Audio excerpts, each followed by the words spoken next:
Денешната пресконференција на специјалното јавно обвинителство беше бескрајно тенденциозна, без аргументи. Впрочем, нема ниту еден правен аргумент против нас.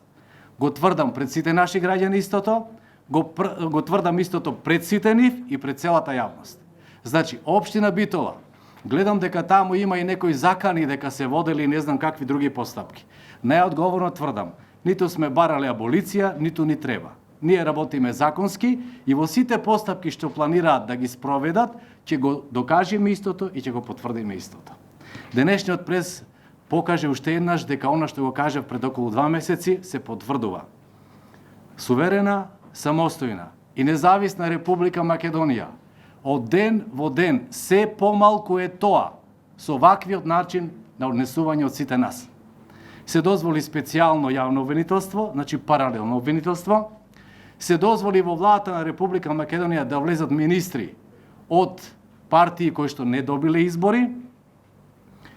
Специјалното јавно обвинителство се постави над сите институции во државата, што е и намера, значи да се распаднат институциите, да се направи криза и сето тоа да личи се само не на суверена, самостојна и независна Република Македонија.